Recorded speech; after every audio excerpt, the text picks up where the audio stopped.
of Executive Coaching and Leadership has been teaching the art and science of coaching since 1999, when coaching was really still in its infancy. One of your next hosts has been with IECL from those very early days. The other has been personally transformed through her experience at IECL, and both continue to play a part in the development and transformation of others in our mission to enable every leader to have access to world-class coaching.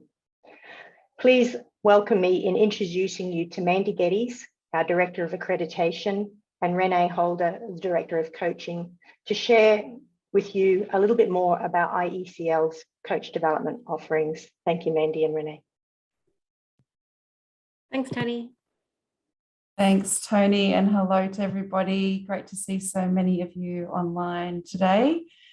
Yes, so as Tony said in the introduction, Mandy and I are here this afternoon. We have a short while with you, and we have a few special guests joining us as well to discuss this question: what does it take to become an organisational coach? So over this session, Mandy and I will be sharing our own observations and insights and thoughts on what it takes to become an organisational coach, and some of the steps that you might like to take if that's something that you're considering for yourself or maybe for others.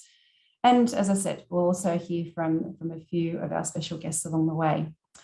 Okay, so maybe we'll have a look if we can just switch over to the next slide. So if you are thinking about becoming an organisational coach and you are wondering if you have what it takes, the good news is that anyone can learn. It's fabulous news. Absolutely anyone can learn. But there are a couple of things that we would suggest that you bring along with you when you do come to learn about organisational coaching. So the things that Mandy and I will be sharing with you this afternoon include the following. So we will be having a look at qualities and characteristics, coach-specific training, practice, and plenty more practice, and ongoing development.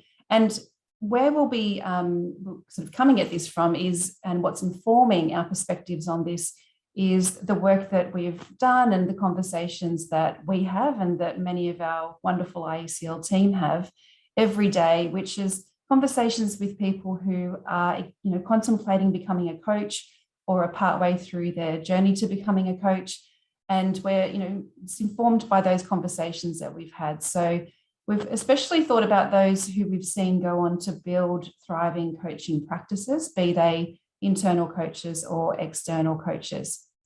So we will first look at the qualities and characteristics, and we'll also, when we look at coach-specific training, which Mandy will take you through, there'll be some pathway options to acquire that coach-specific training. Then the essential element of practice, we'll explore the application of what it is that's learnt, and then this relentless commitment that's required to ongoing development, to really refining and honing that craft. All right, so let's move on to this first piece, which is really the qualities, the characteristics that we see in those who go on to build those thriving coaching practices. And when we think about things like mindset, attitude, and outlook, really what we're referring to here is, that becoming an organisational coach really does require that beginner's mindset, regardless of what it is that you bring when you embark on this journey or you start contemplating it. It does require bringing that beginner's mindset, being open to learning and change, really role modelling what it is that we ask of those that we coach.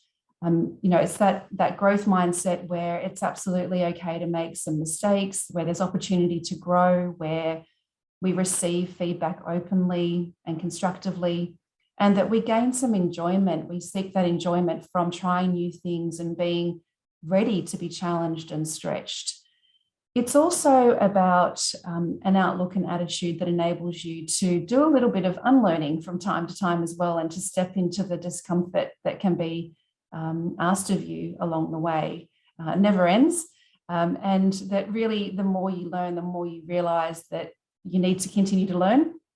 And, you bring the right mindset, attitude, and outlook really enables you to get the most out of that ongoing learning. And I'm reminded of Nikki Roche's comment in one of the earlier sessions around the, getting rid of your ego is also really useful too, that Nikki mentioned.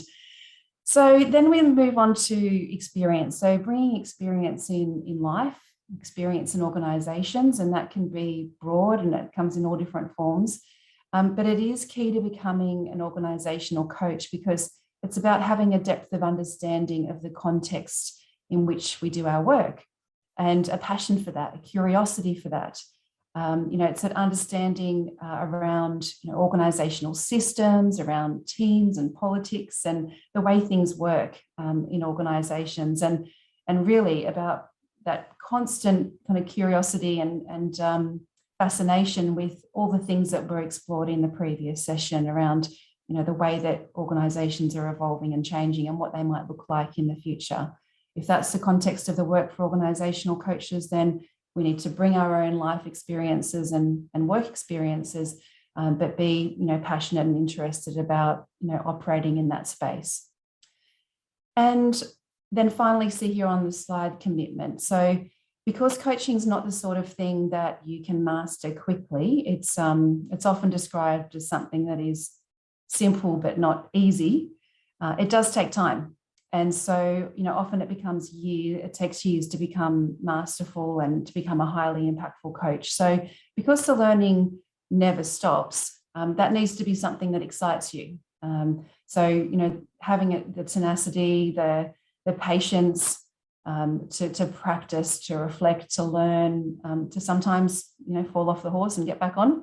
Then, if you have that and you can bring that commitment, that persistence, then coaching could be for you.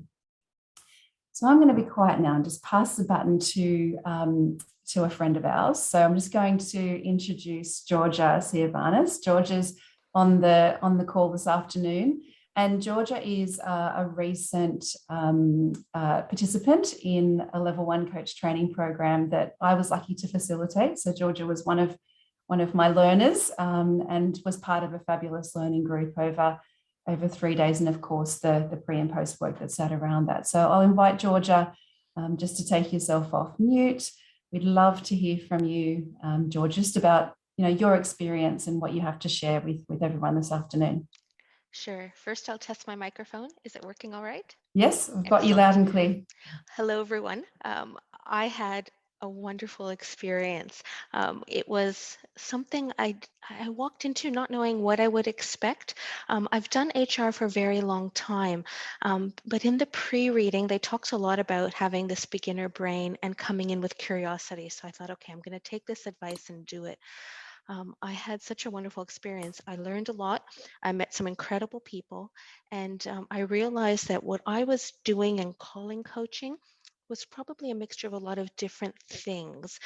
So I learned how to be, I would like to say, a proper coach. Having Renee as an instructor was a wonderful experience. She's certainly a master of her trade, and observing her and having discussions with the rest of the individuals in the group was absolutely exciting. So I learned a lot. I have a new perspective. I'm still connecting with the other members of the online training that I was very blessed to be a part of. And I've even brought the skills back into my organization the same day, the next day, and I've actually seen how it works. One of the teachings that I took away from the training was the coaching process that we're taught. The instructors told us the coaching process works. Trust the process, and it does. I've seen it over and over and over again ever since I've completed the first portion of my training, and I've just received so many benefits from it. So I'm really glad I did it. I wasn't sure what to expect, but what I got out of it was a huge amount of learning, a huge amount of motivation and excitement, some very good framework and structure, and some amazing tools. Renee, you were fabulous, and I certainly got so much out of it. Oh, I can just keep going on and on. I loved it so much. I'll pay you later, Georgia. It's all genuine from the heart, Thank you. Thank you for joining us. It's good to hear it in your words rather than us trying to sum that up from a participant perspective. So it's great to hear as someone who's recently completed their level 1 coach training. So thank you. I want to hand over to Mandy now, if you can join us and share what we think it takes next. So, there's that characteristics and qualities that someone can bring, but also, the next build on top of that being the coach specific training and that pathway.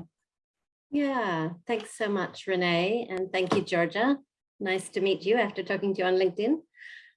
And thanks, Tony. So yeah, once you decide that you want to become a coach, then the thing that we would really recommend to you is you look for an ACTP program. And ACTP is an ICF designation for an accredited coach training program. So the ICF has a whole list of them, and that's the best place to start.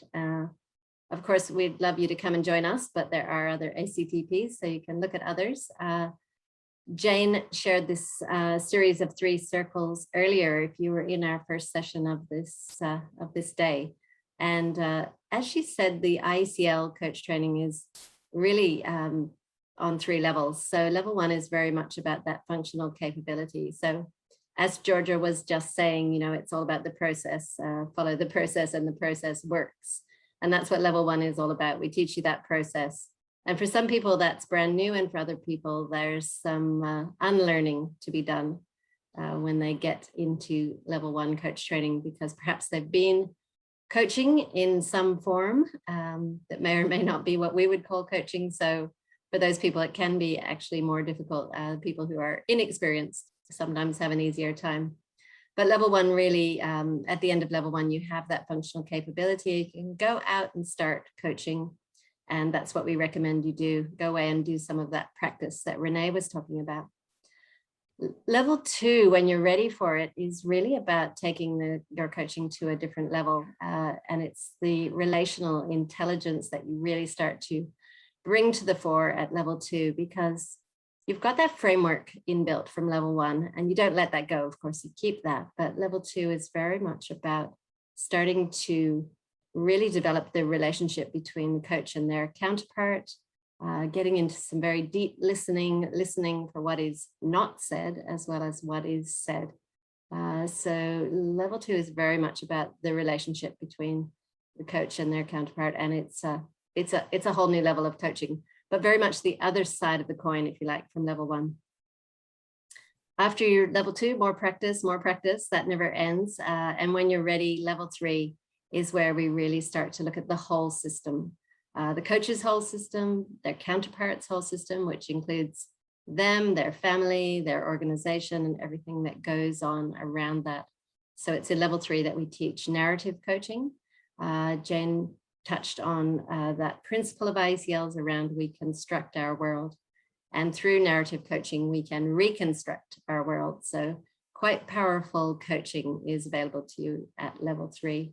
So that's a bit of an overview of our ACTP. If we can look at the next slide, thanks, Tony. So coach training, there's a lot of them out there. And really it's about making sure that you end up with a credential that's going to be internationally recognized at the end, which is why we recommend the ACTP program. ICF is kind of the default coach credentialing body in the world. So if you do an ICF accredited program, you end up with an internationally recognized credential. So IECL has been aligned with the ICF's core competencies pretty much from the beginning. And we've been an ACTP program since 2006. So what's that, 15 years now? We've also, since 2015, worked in partnership with Charles Sturt University to provide some graduate level university pathways as well.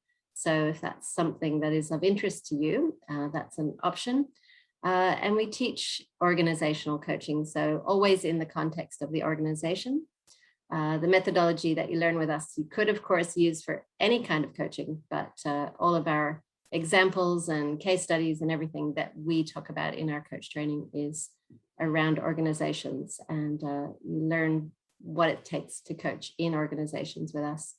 And to that end, all of our faculty are organizational coaches first and foremost. So all the people you've met today, Jane, Andy, Charity, John Raymond, and Renee, all organizational coaches first and foremost, but also trainers, faculty in our program.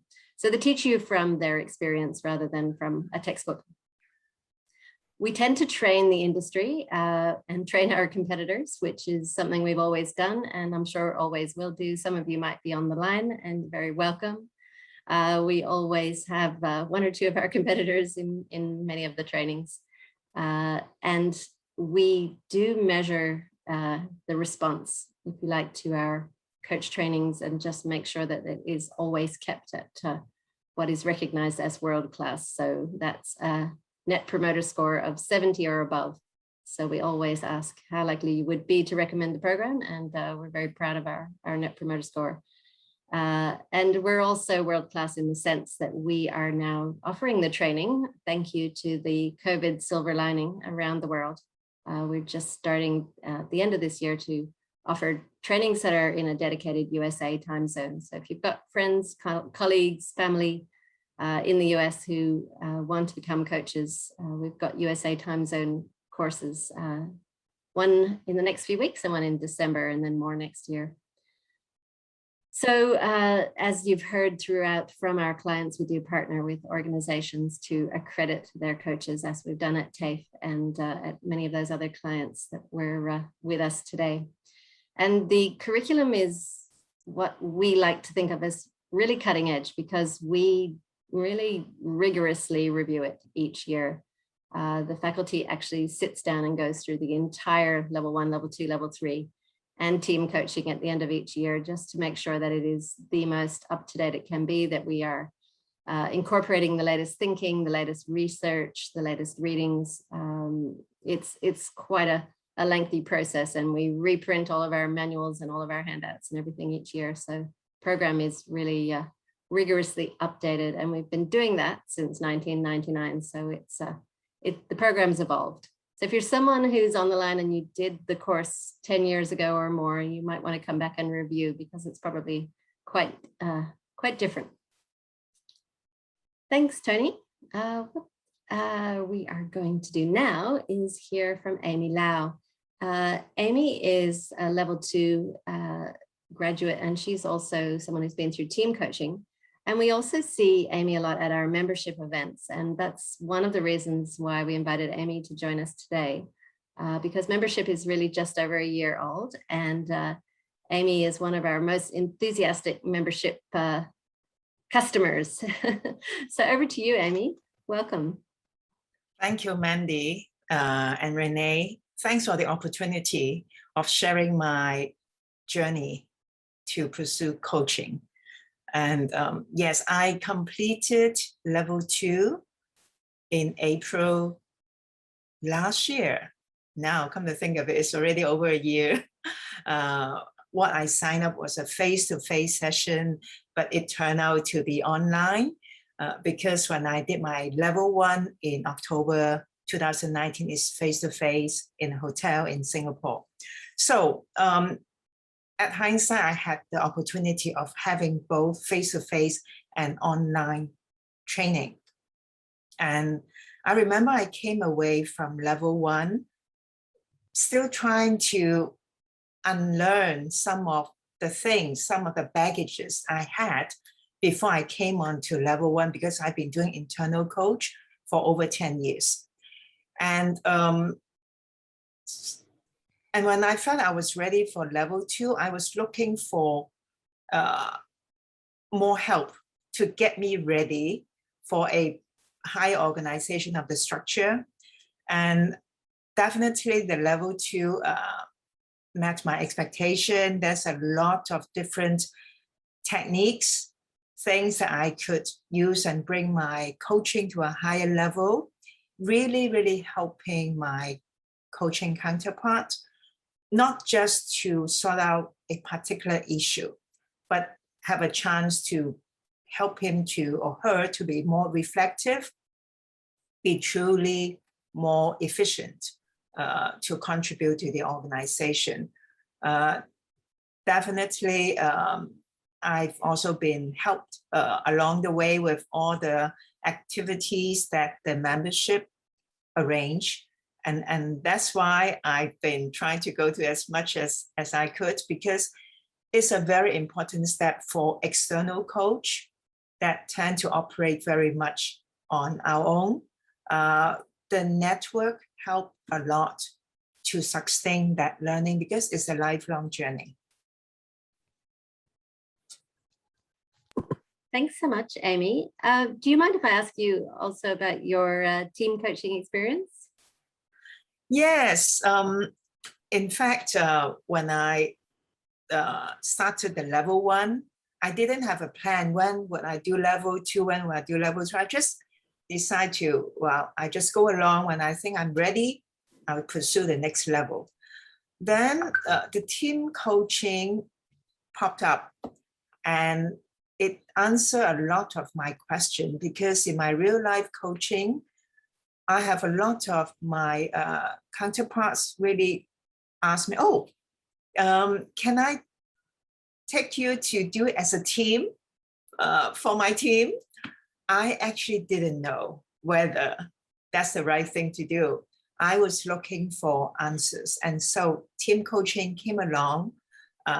It really brought me the right perspective about when to apply team coaching and when it will be really helpful to my clients. Thank you so much. Yeah, I think for most people, it looks like an obvious thing. It's just team coaching is just like one-on-one, but with a group. But as you now know, it's not quite that simple. And if anyone has questions about team coaching, Jane and John will be on the line and we can ask them after this session. We've got a Q&A session. So thanks so much, Amy. And I always enjoy when you join those membership events, because you've always got that beautiful background that makes me feel like I'm on holidays somewhere in somewhere tropical in Singapore. So as Amy mentioned, and this is quite common for many people coming into level 1, that they're not really sure what they're going to be doing next. And that's actually not a bad place to start, because it's a bit like, you know, what do you want to be when you grow up? We don't always know. And sometimes our careers turn out to be a more circuitous route to something we had no idea we were heading towards. So coaching and training is a little bit the same. So we do say everything starts with level 1.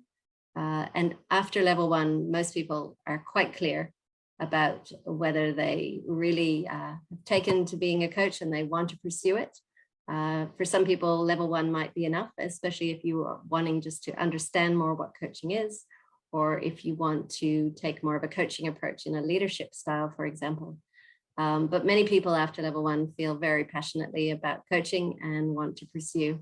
So level 2, as I said, is the other half of the coin. And for many people, that's where they start to really feel themselves as coach, because we have to be necessarily a little bit prescriptive at level 1 to make sure that you really get the process down pat and that you can get strong results in a coaching session, and therefore that your counterparts go away and act on your coaching.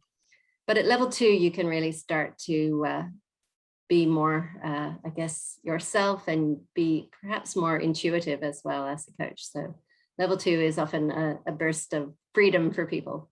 And we often have that experience of people say, you know, I wish I'd done level 2 sooner. But we do, of course, insist you get some practice after level 1, about 20 to 25 hours before level 2.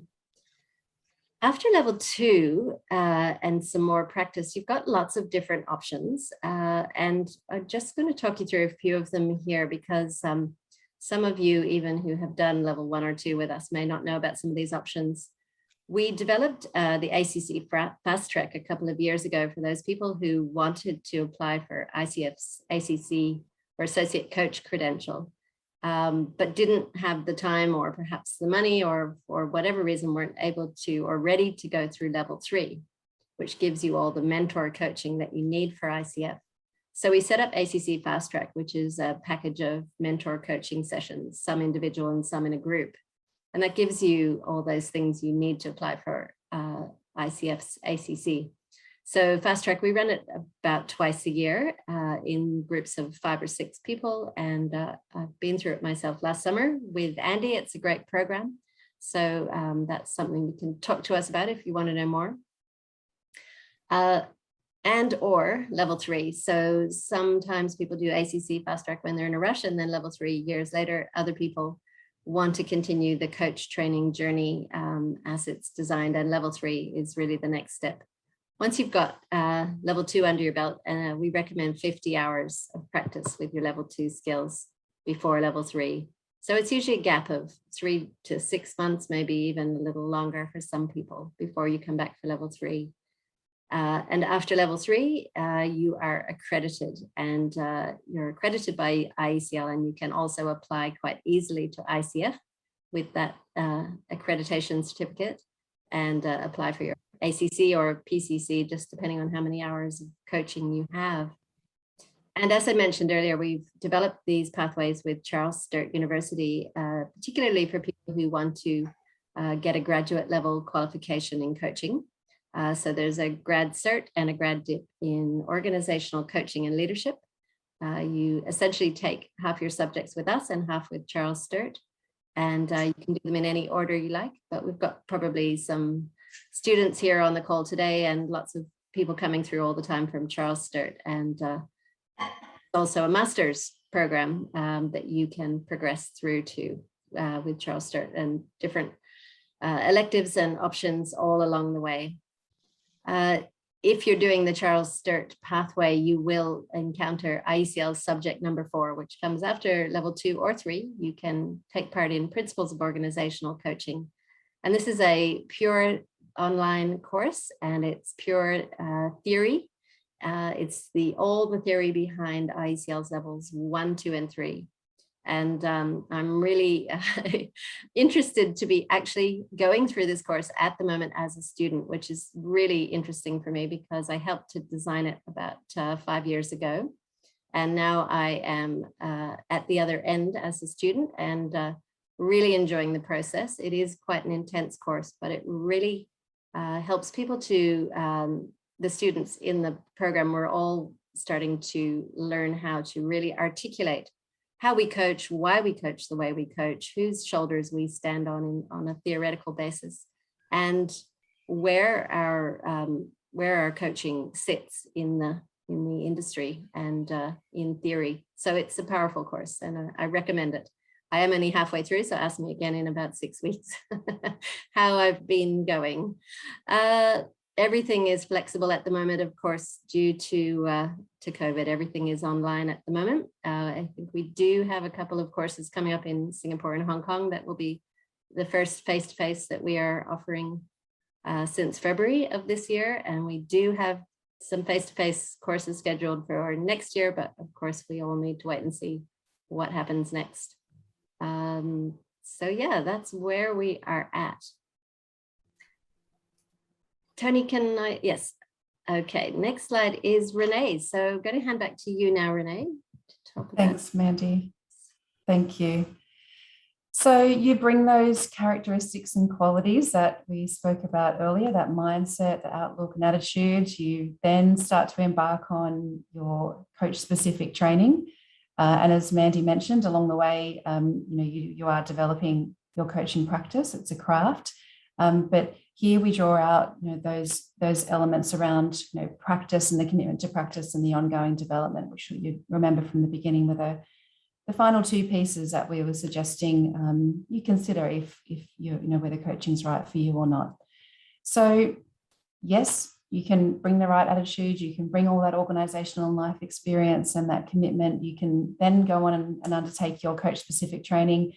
But beyond there, coaching is about building up your hours, about accumulating your practice and really applying everything that you've learned, taking those tools and frameworks and the pieces that you've learned from one another and through your coach training from the faculty and applying it to your context and to your practice, really getting to know yourself as coach, to see how the coaching process works and building up those hours.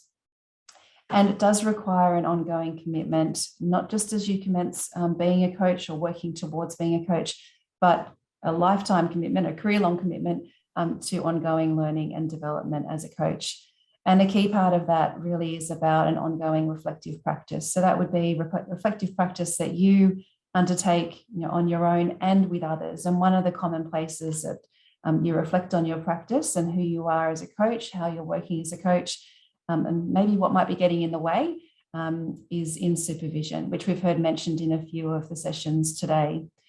And it's great to hear also so many of the sessions earlier today, and I heard it in what Amy and Georgia were referring to as well, this element around the importance of a peer network and your communities of practice. And there are various forms of networks and communities of practice in coaching. Of course, anyone that undertakes their coach-specific training with IECL becomes part of our alumni, of which there's over 8,000 people who've completed at least level 1 certification, now dotted all over the world, who connect via our online community of practice through alumni events, and of course, build relationships as they undertake their coach-specific training and often maintain those relationships and get to know other people in the broader alumni. So that's a fabulous network, a fabulous community to tap into and be a part of. It's also where you find out about new offerings and things that are coming along from IECL as we continue to evolve and grow. And we just heard from Amy about the benefit of being a really active member as part of IECL membership. So it is something that's is just celebrated its first birthday, IECL membership. It's a fabulous space where it does provide opportunity for practice as one element. It's one of the key things that we look to set up. So there are peer coaching opportunities that are created through IECL membership. We've also had drop-in sessions where, literally if that time in the calendar works for you, you turn up on the day, we match you up and off you go and undertake some coaching and provide one another with feedback. But membership also provides a space for Ask Me Anything sessions where you join the faculty.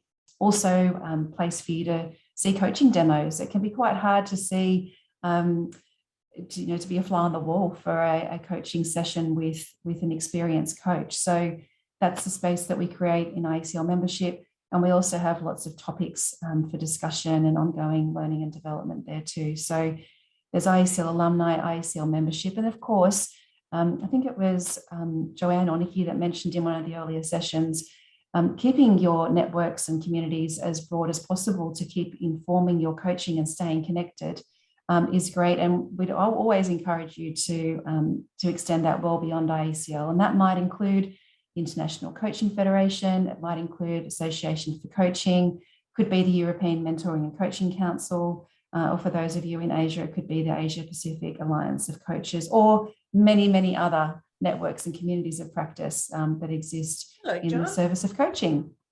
So I'm just going to pause there.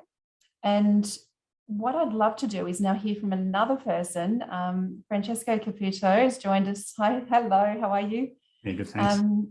So thank you for joining this afternoon. We've heard from a level 1 and a level 2 trained IECL coach. Now we're going to hear from a level 3 fully accredited coach. Francesco, could we hear from you for a few moments just about your journey to becoming a coach and anything that you have to share with the group this afternoon? Sure. Thanks, Renee and Mandy, for today. Look, I started my exec coaching journey in 2010 when I first received coaching myself. I was working in IT, and that really gave me the clarity and the confidence to move from IT into the people space. And it was at that point there that I realised that I made that decision that I wanted to be a coach. So it was in 2011 that I started my coach training with the IECL. I remember level 1, and Charity Becker, who I heard from earlier, was in the room co-facilitating as well. And what the training did for me was give me the knowledge and I guess the confidence to start coaching and to start coaching internally. But the critical piece, which people have already talked about today, it's about the practice. It's about going out there and doing the coaching. You can't learn it just from reading a book. You have to apply it and then receiving feedback. So I was lucky enough to continue with the IECL and do my levels 2 and 3 while still working internally. And I applied coaching to the way that I led my team. And that led to great success, with engagement results and business results. And so really coaching is an approach that I was applying to my leadership style within an organisation. About 5 years ago then, I left corporate and started my own coaching practice. And of course, coaching is something I'll continue to do and continue to apply in the work that I do today. So whether it be team development, workshops or facilitation, it's all about the coaching approach. So, Mandy asked me in the setup for this, what's the mindset that you need to be an organisational coach? And I'd say it's about learning. It's a learning mindset. It's applying the coaching and then receiving that feedback. And that creates an ongoing loop that we need to continue to work through. The other really important thing, and Renee, you talked about it, it's the IECL alumni group. So when you do the training, you form part of a group, which gives you a sense of community and gives you plenty of more opportunities to continue to learn. So it is about that community and that learning opportunity as well. You both mentioned the ICF, International Coach Federation. I'm a member there as well, and I highly recommend the ICF because that gives you another group of people, another community that you can connect with, as well as get that credential if that's what you're looking for. So there's plenty of other professional development opportunities as being part of the ICF also. The IECL, I think, Mandy, you talked about it. It's an accredited coach training program, which accelerates that credentialing if that's what you're looking for. Also, recently I did the team coaching with Jane, and all of those hours contribute to those professional development hours that you need to maintain your credential as part of the ICF. So for me, it's just about that ongoing learning and being open to feedback. So that's how I'd wrap it up. Wonderful, thank you. And I wonder, and I know I'm putting our guests on the spot a little bit. I'm wondering if, in addition to any of the points that Mandy and I covered around sort of our suggestions and our insights around what we think it takes to become an organisational coach, whether Georgia, Amy, or Francesco, any of you would like to chime in with any advice or insights that you think might be useful to people that maybe are joining this afternoon, maybe contemplating that question for themselves now and might not have yet begun or moved towards where you are now. Go on. Georgia? I think I'd say everything was covered very holistically. And the only thing I would say is just a bit of a motivational push to say, give it a go. You certainly won't regret it. Whether your career will take you into future coaching, which I would love to see, even just the learning and what you gain from it will really enhance your career regardless. And even your life a bit. You can take it into your household and experiment a bit. But certainly I would just say, if you're concerned or fearful, don't be. The experience is so well worth it. So that would be my suggestion. And I was going to just say that it's about making that choice. It's committing to, this is something that I want to do and going to continue to do. And Renee, I think you said it earlier, it takes time. It's a journey. You don't just do level 1 and then you're a certified coach. You need to practice and apply it and get that feedback. So it does take time, so be patient. So make the choice and demonstrate some patience. Thank you. And Amy? Yes, I believe what keeps me going with coaching is seeing the difference I make in the people that I coach. Because at my age, I don't need to do things just for a living. I choose what I want to do. And coaching is something I really feel passionate about, whether I do it pro bono or with a fee. Because when I see that the person that I'm coaching come out becoming more resourceful, more reflective, and have more confidence in making decisions for himself or herself, I feel that I make the difference to them. That's fantastic. Thank you, Amy. And I think that's kind of what gets us out of bed in the morning at IECL, that sense of making a difference. In fact, it's one of IECL's values, is making the biggest difference. Would love to hear your questions, and we have a question in the chat box from Mitch. Any insights for those considering an external coaching career? Seems most speakers today have been internal. Renee, do you want to speak to that? Yeah, I mean, it's I wonder, Mitch, what if there's there's lots of insights. I'm wondering if there's anything in particular that you're looking for, and maybe even, you know, Francesco, who's made that transition from being internal and then moving to being an external coach, if there's any other insights that you would make. And I suppose also just to mention too that although we had Nikki and Joanne, who were talking about in one of the earlier sessions around their experience by being internal at BAE, they have also made that transition to working external. But Francesco, can I invite you if just to chime in? Is there any insights that you would share as an external coach, building your career as an external coach? I'd say there'd be two things in particular. One is joining a group like the ICF, because it's great to surround yourself with other coaches. You're already part of the IECL group, which is fantastic, but spend about the same amount of time working on your business contacts. So if you're leaving an organisation, you'll have business connections, business networks, and they're the ones where you're going to find your clients. Coaching as an external, it's about referrals. So you need to build and continue to build that business network alongside your coaches and your peer network. Don't just do one or the other. I think it's really important to do both, and just then leverage those business connections and ask for, you know, referrals and pieces like that. Otherwise, it will take a long time as well. So don't underestimate that first year, how long it will take to build your own practice. So potentially have something happening in parallel, or slowly, you know, transition from one to the other is something that I'd suggest. Wonderful, thank you. Amy or Georgia, did you have anything you wanted to add specifically around that piece? I had one comment. When I had come into the training, and I still have this view, I was thinking a few years down the road that I'd like to move into a coaching business and maybe move to working for a firm part-time and then for myself longer term. So certainly I still have that desire and interest, and this was me starting the foundational elements of getting accredited, understanding how it works and starting to progress through. But I certainly agree with Francesco's comments of the networks.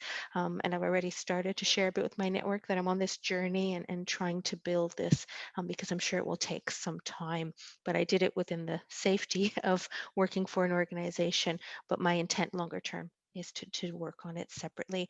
So I think you can have value in both. You know, I don't think it's one or the other. Wonderful. And Amy? Yes, well, I have about 10 years experience as internal coach, being a regional HR for organization. I received training to be an internal coach, but coming out as an external coach actually put me in a spot that I wonder, all that I knew before as an insider, now I'm stepping out as an outsider to my counterpart. Do I do it differently in the coaching? So that is the point when I was getting more and more interested in getting some learning opportunity. And that's how I got on to the level 1 training. And I would say that as an external coach, you would feel a little bit more lonely. Because you are very much operating on your own, whether you leverage your past connections to get your jobs, or you become a panel of any leadership development houses, you still very much handle your counterparts on your own. And because of the confidentiality, you don't have a chance to talk to many people. And therefore, I find the IECL membership give me a safe space to turn to my peers and also ask all the wonderful experienced coaches like Renee, John, Tony, what should we do if we get into this situation? So all these are very helpful that I feel if you are an external coach, you make sure that you leverage all your past connections, as well as building the network through IECL just to continue to sustain your learning. Because in the membership curriculum, we have talks, activities every month that people are more experienced in setting up a business on their own. They share the experience how to leverage different tools and resources. So definitely it's very helpful. Thank you, Amy. That's great. And actually, you started to touch on a question that's in the chat box, which has just disappeared. But someone was asking, do we teach you how to set up your own business? We don't actually teach that so much in levels 1, 2, and 3, but it is in the membership space. The membership space is designed to support you in everything you need after level 1 and beyond. So we have had some marketing workshops and some branding workshops and some on how to use LinkedIn for your business and so forth. So there are a huge amount of different resources available to you through the membership space to support that. And somebody else was asking, Marion, I think Charity has answered in the chat box about how to keep up your hours. So that's probably best in writing anyway, because that's a complicated answer. And I think we had another question in the chat box that I might have missed. There was an interesting question from Anton. I wonder who is the ideal client, if there is such a thing. Oh, yes. The ideal client. Wow. I think it's probably going to be a completely different answer for every coach. What do you think, Renee? Ideal client. Yeah, I think each coach would answer that slightly differently. I think when I ask that question of coaches, and we have, more than 90 who work as associates for IECL. I mean, when I ask that question or a version of that in some of our early stage conversations, really one thing that comes back consistently is, somebody who is open to learning, open to change, open to, to working towards something that they don't have now, that there's, they can, they may not have had coaching before, they may not even be crystal clear on what it is, but they can work with the coach on that as long as there's some level of openness and readiness, or if that's not present straight away, that shows up pretty quickly in the first session or two. Mitch had his hand up earlier. Mitch, did you want to take yourself off mute and ask your question? Sure, sort of a follow-up to my question in the chat, but Amy did sort of answer it as my hand was up, and therefore I lowered it. But I was sort of, my question around more insights for external coaches is how you get your experience without being able to go back to your organization and roll it out to your colleagues. Obviously getting your first clients, I can see being a really difficult task, and that's been Francesco sort of highlighted that as well, even though he had so much experience beforehand. Amy was sort of saying that's part of the membership. Mandy, Renee, I'd love to get your thoughts on that, if that is the case, and if other people doing level 1 coming in with their goal to be external, if there are frameworks to support people like that. Membership absolutely is designed to support that, which is one of the reasons we introduced it a year ago, because many of our alumni are in a similar position, Mitch. So we've got a lot of different practice options available through membership, and my favorite one is a peer coaching practice, where you enroll and then we pair you up with someone at the same level as you, and you go away and coach each other 3 times each over about 6 weeks. And for each round of peer coaching, we have a different focus on different ICF core competencies. And then we all come back together in a Zoom room a bit like this and reflect on the coaching experience, both receiving coaching and coaching ourselves. So that's a really powerful ongoing way of getting practice with different people. And we have coaching drop-ins. We are also doing some pro bono coaching with some not-for-profit organizations. So there's those opportunities. And the other thing that you can do is just start to get some of those people that you coach to endorse you as a coach, perhaps on LinkedIn. So you gradually begin to build your reputation as a coach, and then you can begin to offer your services as a coach, whether paid or unpaid, depending on how confident you're feeling. But it's really about beginning to network a bit. I think Francesca said you really do need to build up your network of people in your industry or the industry you want to work in. And yeah, it's a bit like starting up any new small business. You do need to do a bit of PR and a bit of marketing yourself. So we try to support you in that through membership.